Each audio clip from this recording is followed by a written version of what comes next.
Muy buenos días. Hoy mi grupo de trabajo, que está conformado por Steven Julio, Vanessa Betancourt y mi persona, Angie Paulina, les hablaremos sobre la Junta Monetaria. Para hablar sobre la Junta Monetaria, iniciaremos contando cuándo inició. Resulta que en la Colombia de los años de 1960 y más exactamente el 13 de noviembre de 1963 se instaló la Junta Monetaria, creada mediante la Ley 21 de ese mismo año, que buscaba una adecuada estabilidad económica, asignándole la tarea de estudiar y adoptar las medidas monetarias, cambiarias y de crédito. Pero para hablar exactamente de ellas y sus funciones debemos conocer el porqué de su creación. Resulta que en 1820 no existían el Banco de la República y tampoco existían los bancos comerciales, ni muchísimo menos los billetes. Solamente existían las monedas de oro y de plata, y estas monedas de oro y plata servían para hacer las transacciones. Los únicos que prestaban los servicios eran la Iglesia Católica, gracias a las donaciones que hacían sus creyentes antes de morir, y las casas comerciales. Estos prestamistas no tenían mayor regulación hasta que en el año de 1863 la Constitución de Río Negro definió las primeras reglas de la actividad bancaria en el país. Estableció que por cada billete emitido debería existir su equivalente en reservas de oro, es decir, que quien lo tuviera podría ir al banco que lo emitía y pedir que le entregaran el oro que respaldaba ese billete.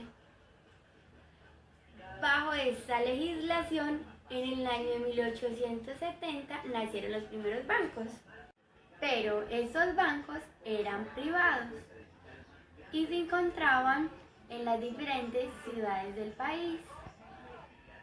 La actividad bancaria fue netamente privada hasta el 1880, que fue cuando el Estado creó el Banco Nacional con la facultad para emitir billetes que circularían en todo el territorio nacional y tendrían la misma aceptación que los billetes de los bancos privados.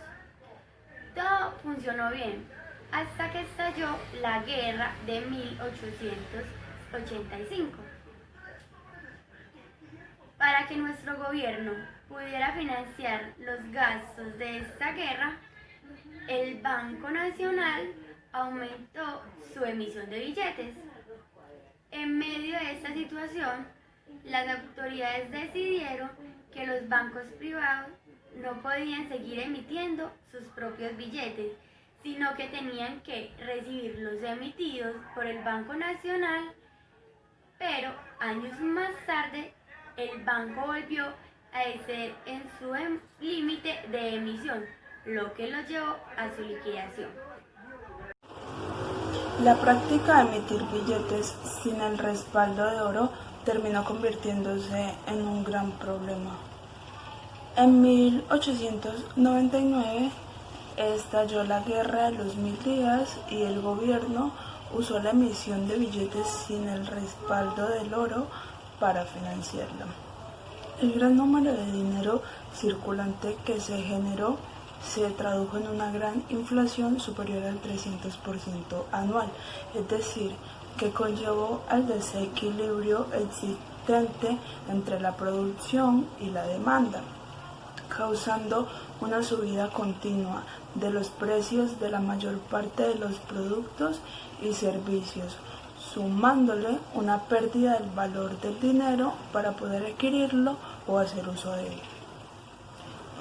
Ante la magnitud, se volvió a establecer la convertibilidad de los billetes en oros y en 1905 la ley autorizó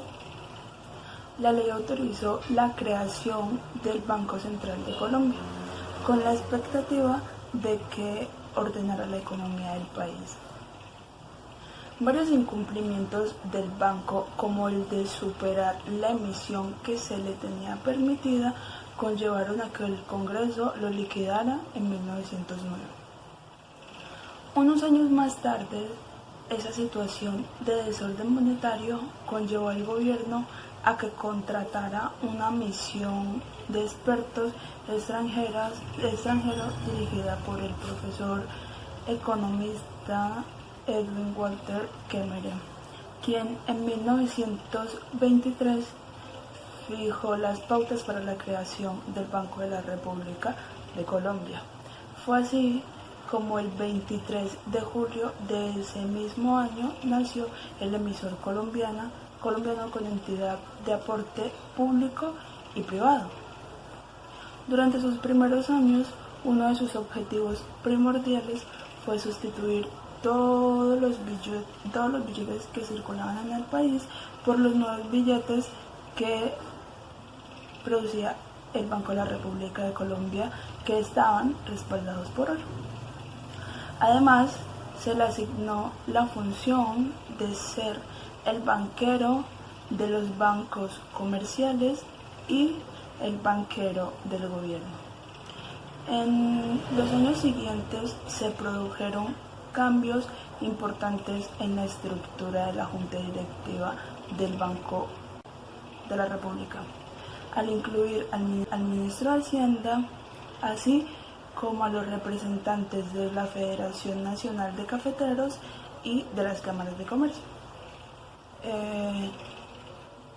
En ese periodo y tras la inestabilidad que generó la Gran Depresión de los años 30 en los estados financieros internacionales, se estableció el desmonte del patrón oro, es decir, la obligación de que los billetes emitidos estuvieran respaldados por oro o que su equivalente fuera en oro. A mediados del siglo, y dado que las necesidades económicas del país eran distintas a las de 1923, se inició una nueva de reformas al Banco Central. En 1949, el gobierno emitió una misión de Reserva General de Estados Unidos emitidas por David Groff para que éste hiciera un diagnóstico del sistema bancario colombiano. La misión Groff hizo varias recomendaciones, entre ellas el tratar de dinamizar o desarrollar la economía colombiana mediante el otorgamiento de créditos subsidiados al sector privado. Aquí es donde viene una de las cosas más importantes.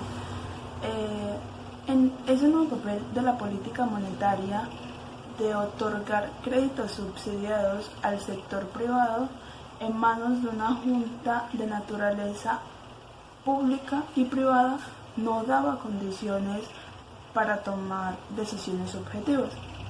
Por esto, en el año 1963 se creó la Junta Monetaria, que le devolvió al Estado la autonomía en el control de las políticas monetarias, cambiaria y crediticia. La Junta Monetaria estaba conformada por altos funcionarios públicos, como el ministro de Hacienda y Crédito Público, quien la presidía, es decir, que dirigía la Junta Monetaria. Otro de sus integrantes era el ministro de Desarrollo, el ministro de Agricultura, el jefe del Departamento de Planeación y el gerente del Banco de la República. En 1976 se incorporó al director del Instituto Colombiano de Comercio Exterior con voz, pero sin voto. Asistían el secretario económico de la Presidencia de la República y el superintendente bancario, además de 2 asesores técnicos. Mientras tanto, el Banco de la República mantuvo su propia junta, que era la encargada de ejecutar las políticas que dictaba la Junta Monetaria. las decisiones de la Junta Monetaria estaban respaldadas por los conceptos técnicos emitidos por 2 asesores, dedicados exclusivamente a la investigación en los campos monetario, cambiario y crediticio. Esta asumió así la formulación de las políticas. Por ello es que el Banco de la República se constituyó en ejecutor de estas políticas y en asesor técnico del gobierno en materia económica. A pesar de la aparición de la Junta Monetaria desde 1963, el Banco de la República seguía siendo una entidad con funciones públicas, pero con capital privado, una combinación institucional que complicaba muchísimo la ejecución de la política monetaria. Por esto, en 1973 se decidió nacionalizar el Banco de la República, que a partir de ese momento se volvió patrimonio. Pero la Junta Monetaria empezó a generar problemas, ya que cada uno de los funcionarios que la conformaban buscaban que el banco les diera crédito a los proyectos de su propio sector. Con esas presiones, en los años 70, la cantidad de dinero en circulación creció más de lo debido. Fue así como a finales de los años 80 se empezó a pensar en convertir el Banco Central en una entidad del Estado, pero con una independencia del gobierno. Con la Constitución de 1991 se definió la naturaleza de las funciones que hoy tiene el banco emisor. Entonces se disolvió la Junta Monetaria y se creó lo que hoy se conoce como la Junta Directiva del Banco de la República, que ya es la encargada de formular las políticas monetarias, cambiarias y crediticias del país. Esta junta está conformada por 7 miembros con un voto cada uno: el ministro de Hacienda y Crédito Público, 5 miembros de dedicación exclusiva y el gerente general del banco nombrado por los anteriores. Los miembros de dedicación exclusiva y el gerente general tienen periodos fijos de 4 años, prorrogables 2 veces, con lo cual pueden permanecer hasta 12 años en el cargo. 2 de los 5 miembros de dedicación exclusiva son reemplazados por el presidente de la República cada 4 años. Una vez transcurrida la mitad del periodo presidencial, de modo que el gobierno de turno nunca tenga mayoría en la Junta y se preserve así su independencia. Además, la Constitución política le dio al banco la función principal de preservar el poder adquisitivo de la moneda. Esas condiciones llevaron a la fórmula de nuevas políticas monetarias, mucho más sanas, y que se tradujo en la reducción paulatina y sostenible de los niveles de inflación en el país. De esta manera hemos llegado a tener el Banco de la República, con el que hoy día contamos, una identidad independiente